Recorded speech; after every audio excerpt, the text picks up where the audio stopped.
नमस्कार दोस्तों, आप देख रहे हैं हरियाणा अब तक।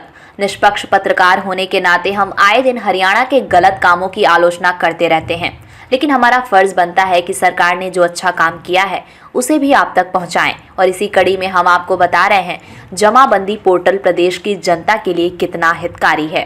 साथियों, कुछ समय पहले तक तहसील से संबंधित काम करवाना शेर के मुंह से निवाला निकालने से कम नहीं था।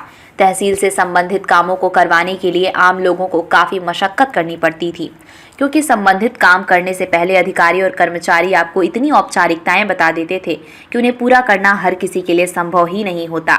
यदि कोई व्यक्ति भाग दौड़ कर सभी तरह की औपचारिकताएं पूरी कर भी ले तो दलालों के माध्यम से अधिकारियों और कर्मचारियों की जेब गर्म किए बिना काम करवाना संभव ही नहीं था।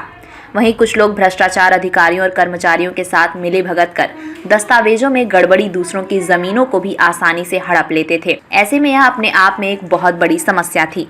भ्रष्टाचार का खात्मा करने की कसम खाने वाले मुख्यमंत्री मनोहर लाल को अच्छी तरह पता था कि सरकारी विभागों में भ्रष्टाचार जड़ों तक कैंसर की तरह फैल चुका है, जिसे पूरी तरह खत्म करना इतना आसान काम नहीं है। मनोहर लाल को समझ आ चुका था कि भ्रष्टाचार का सफाया सिर्फ पारदर्शिता को हथियार बनाकर ही किया जा सकता है। सरकारी विभागों में पारदर्शी लाने के लिए मनोहर लाल पिछले करीब 9 साल से बारी बारी उनके कामकाज को ऑनलाइन प्रणाली से जोड़कर भ्रष्टाचार पर चोट पहुंचाते आ रहे हैं।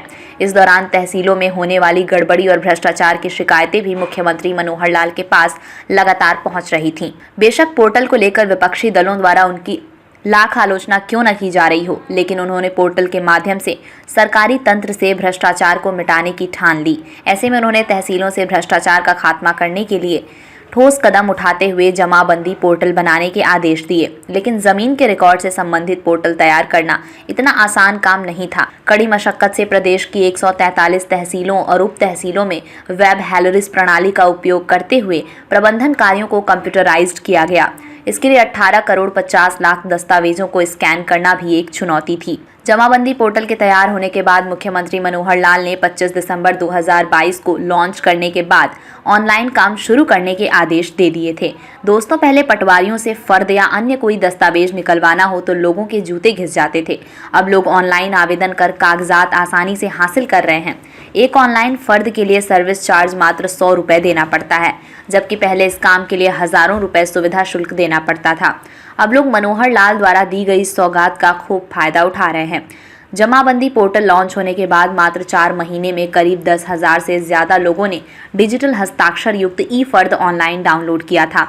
इस पोर्टल पर ही ई फर्द के अलावा भूमि डेटा से संबंधित सभी जानकारियां जैसे कि खसरा, खतौनी, जमीन का नक्शा, प्रॉपर्टी रजिस्ट्रेशन, स्टाम्प शुल्क, कैलकुलेटर आदि सेवाएं उपलब्ध करवाई जा रही हैं। ऐसा नहीं है कि प्रदेश में भ्रष्टाचार पर पूरी तरह लगाम लग चुकी है।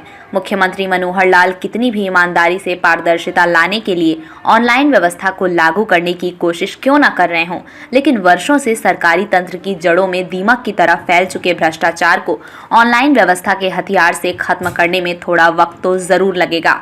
एक बात तो है कि जो लोग ये कहते हैं कि भ्रष्टाचार तो अभी भी नजर आता है, तो हमें ये भी नहीं भूलना चाहिए कि हरियाणा के इतिहास में ऐसा कभी नहीं हुआ जब बड़े से छोटे स्तर के सैकड़ों भ्रष्ट सरकारी अधिकारियों और कर्मचारियों के खिलाफ FIR दर्ज की जा रही हो और उन्हें गिरफ्तार भी किया जा रहा हो।